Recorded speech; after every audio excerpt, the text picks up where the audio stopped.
Y le damos continuidad a este desarrollo periodístico que lo ha tenido todo durante estas 2 horas de Póster Central, para hablar y recuperar lo que habíamos planteado en la editorial del programa. Este escándalo que habla de lo profundamente doloroso que es el proceso por el que están pasando las personas por discapacidad en su vínculo con el gobierno, con el Estado y a través del Estado con este gobierno, el de Javier Milei.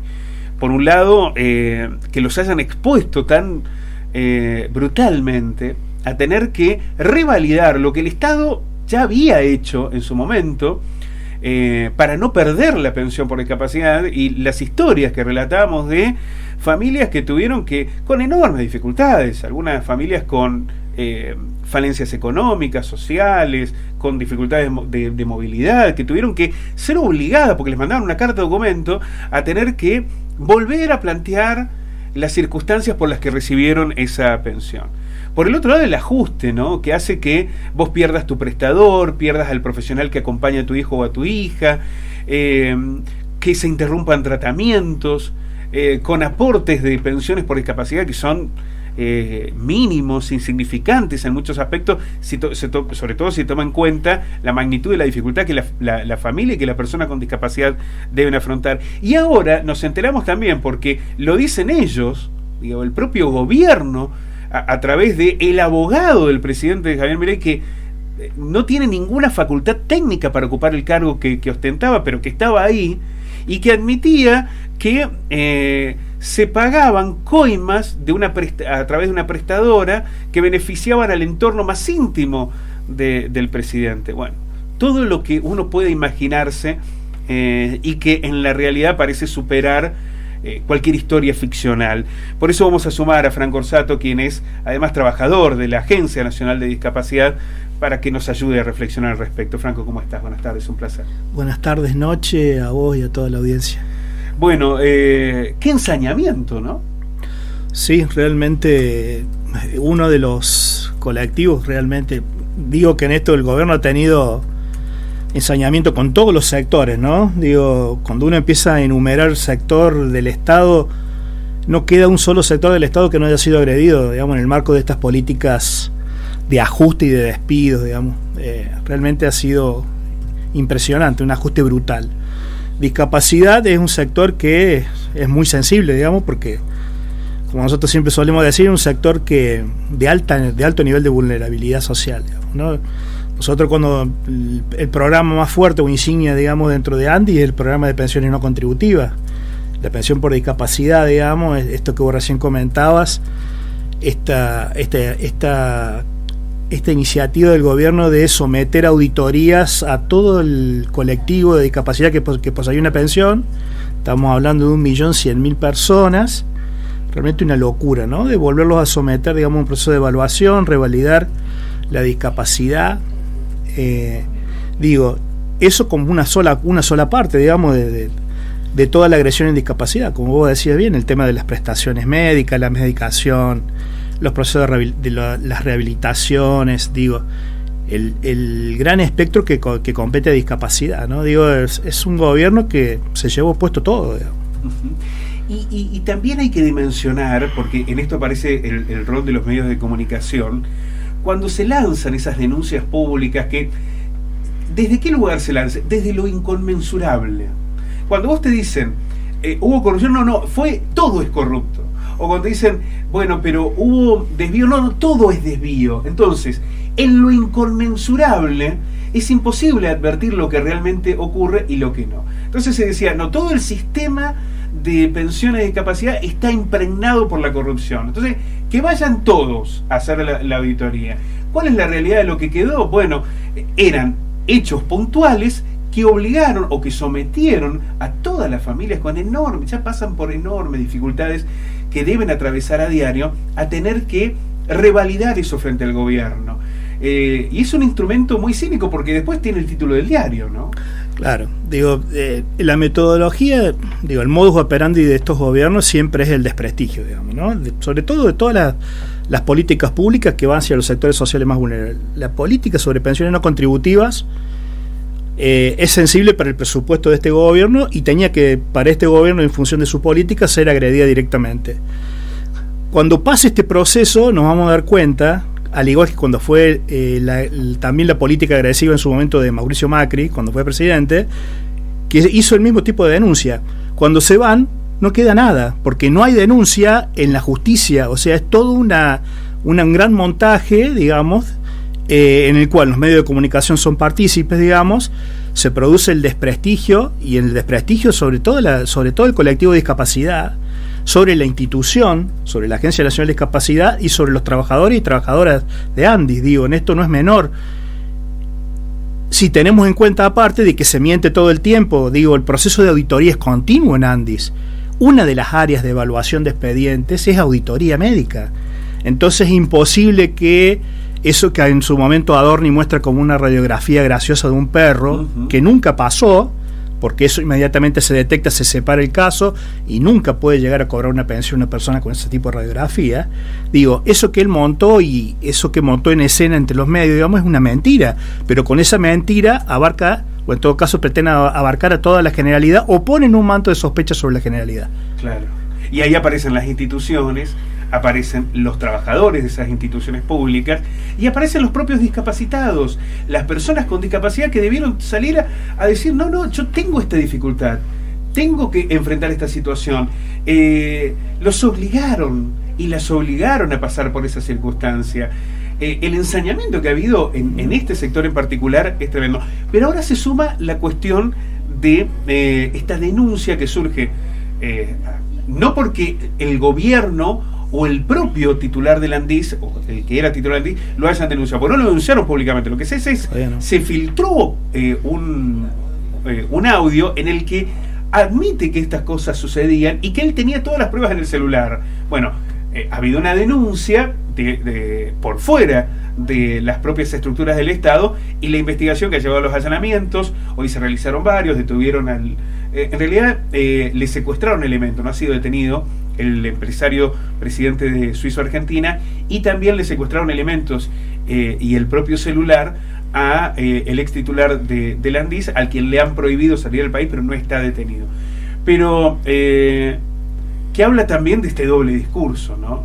El ajuste es para las personas con discapacidad, pero los fondos van para la caja de la política, ¿no? Tal cual, digo, venimos viendo una sucesión de hechos, digamos, que claramente, digamos, tienen como único objetivo la recaudación política por parte del gobierno. Digo, no es el primer caso de corrupción que sale dentro de la esfera de gobierno. Este sistema de contratación directa que ejercía Andis sobre estas prestadoras, digamos, vinculadas precisamente con el gobierno nacional y con apellidos célebres, digamos, en la historia de nuestro país, ¿no? Siempre aparecen los Menem. Claro, los Menem aparecen por todos lados, y donde hay corrupción aparecen los Menem, digamos, ¿no? Y en este caso también la hermana del presidente, lo cual, digo, porque en esto hay una vinculación directa y los medios de comunicación tratando de apartarla, digamos, como pueden, pero la nombrada directamente... Sí, la que recibía eso, como en el caso Libra, porque... vuelve a aparecer como la receptora de los fondos, Karina Milei, ¿no? La recaudadora. Libre, la recaudadora. En el caso Libre, como también en esta instancia de los fondos de la Andis. Que además tiene, a ver, ¿por qué es más grave que lo de Libra? Lo de Libra es gravísimo, porque está el propio presidente, interviene en esa maniobra que se está investigando. Acá, ¿por qué es más grave? Primero por los destinatarios de esta maniobra, digamos. Se le está quitando los fondos a las personas con discapacidad, pero además porque es la propia estructura, el propio presidente de esa estructura, que es alguien muy cercano al Milei, el que reconoce que eso sucedía, pero no es que está alejado de esa situación, sabía que eso estaba ocurriendo, no hacía nada para evitarlo y además no lo denunciaba. Exactamente, sí. Es perverso por la doble moral, digamos. Nosotros, digamos, esta cuestión de lo que te decía recién, desacreditar a todo el colectivo de discapacidad, poner un manto de sospecha sobre su condición de discapacidad, pero al mismo tiempo, digamos, hacer pingües negocios con el Estado a partir de la coima, digamos, del retorno, digamos, ¿no? Digo,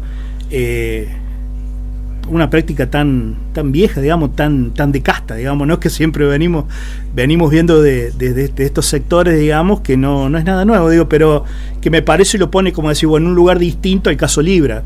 Me parece que en este caso sí, porque básicamente la población más afectada, como te voy a repetir, es la población de menores ingresos. La persona que accede a una pensión no contributiva no tiene que tener nada para acceder a una pensión no contributiva.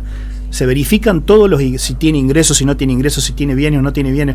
Digo, en esto hay un cruce de sistema de información a nivel nacional que para acceder al beneficio tenés que acceder precisamente a partir de esos requisitos. Digo, como el proceso de auditoría sobre la discapacidad, los médicos auditores que trabajan sobre el expediente, digo, si por ahí, digamos, estas cuestiones se explicaran mejor a la gente y no con realmente con esta maldad, digamos, en todo caso con esta mala intención del gobierno para desacreditar, digo, la cosa sería mucho más sencilla de explicar. Franco, ¿cómo esto impacta en las personas que van a solicitar? No ya sabemos que quienes la tienen la están padeciendo, ¿no? Porque tuvieron que pasar por este proceso de auditoría, porque además tienen temor a perder los beneficios, las prestaciones, ¿no? Los tratamientos, las rehabilitaciones y demás, y porque además cobran muy poco de la pensión. Pero ¿qué sucede con aquel que va a solicitar, ¿no? Porque hoy ir a pedir, a lo mejor hasta te sentís, no sé, violentada en esa circunstancia. Decís, ¿qué tengo que hacer? O hasta dónde puede llevar, o es una estigmatización si yo recibo una pensión. Es muy complejo también para quien debe solicitar ese beneficio. Sí, porque digamos es un estigma, pero aparte yo creo que el problema más serio de esto es que nos han hecho creer que no es un derecho, que es una dádiva, digamos, y eso sí es un problema, digo, porque mucha gente incorpora esta sensación de que en realidad no está exigiendo un derecho, algo que es una normativa. A la mamá de Moche, claro.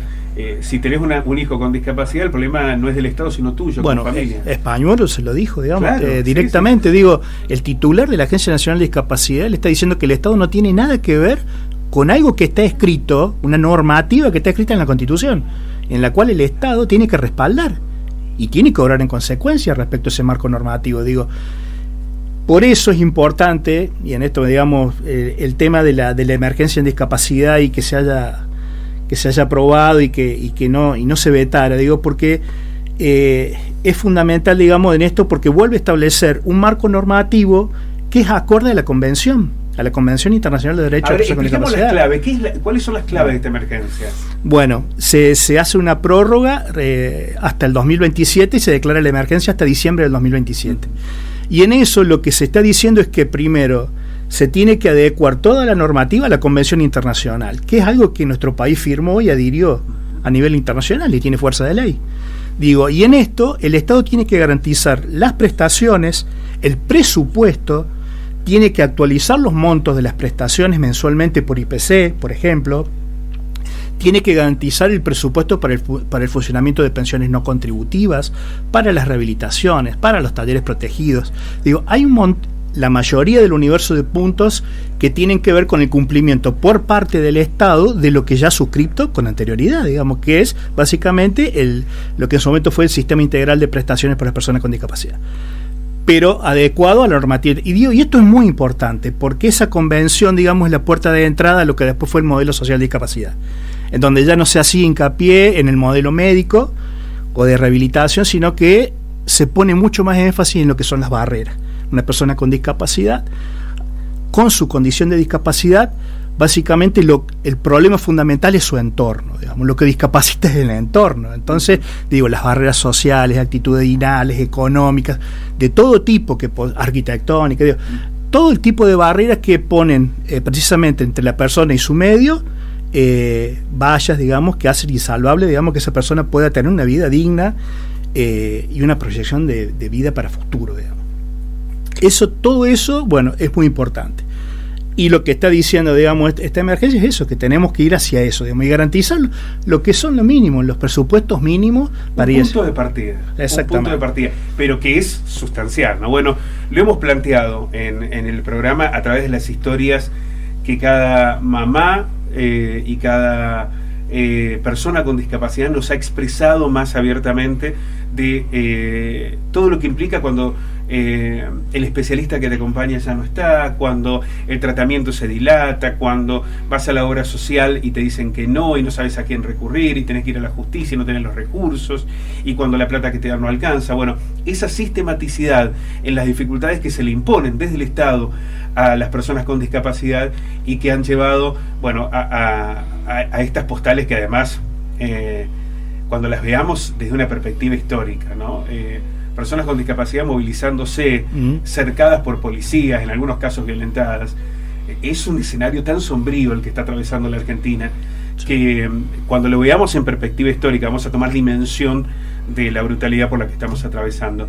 Franco, muchísimas gracias. No, gracias a vos por el espacio, siempre a disposición y tratando de visibilizar estas cuestiones. Digo, nosotros hace tiempo que venimos trabajando sobre el tema de los derechos y el tema de hay una cuestión vital, digamos, en la persona con discapacidad, que es la independencia, digamos, ¿no? Siempre la autonomía.